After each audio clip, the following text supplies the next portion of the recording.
Okay, so like let's time travel back, right? I mean, obviously now we got a definition of hormone. So I want to talk about you a little bit, right? So I think in another podcast you were talking about like you were raised in a minor league football household where your dad was on the bench pretty much smoking cigarettes. So I wonder like how did you go from being raised in that environment to then specializing in hormones?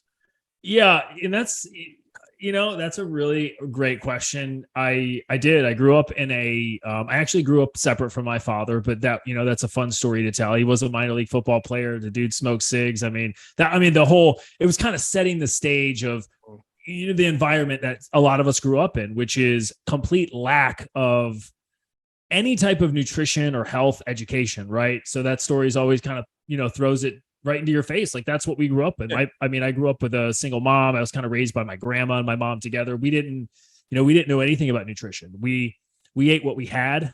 A gallon of milk a day was living large for us, and getting to have cereal. If we ever had cookies, I mean, that was the greatest thing of all time. So that was literally the extent of nutrition. Nobody taught you that stuff. So that's kind of how we grew up and where that story came from. But, that lifestyle and lack of education led me to a very unhealthy lifestyle throughout my teenage years, throughout the early part of my 20s.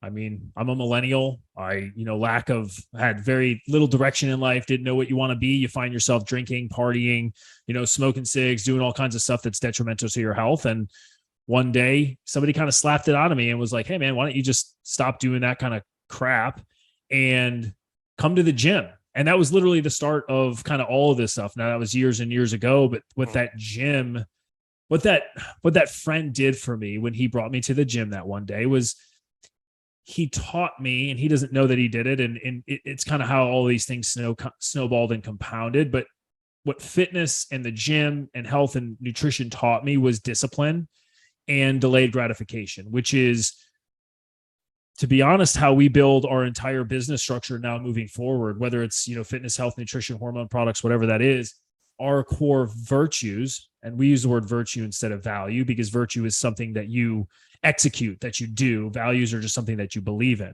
Our core virtues are delayed gratification, discipline, and basically integrity, doing the work. And it all kind of boils down to that one day when we flipped the switch, and instead of drinking all day, I went to the gym.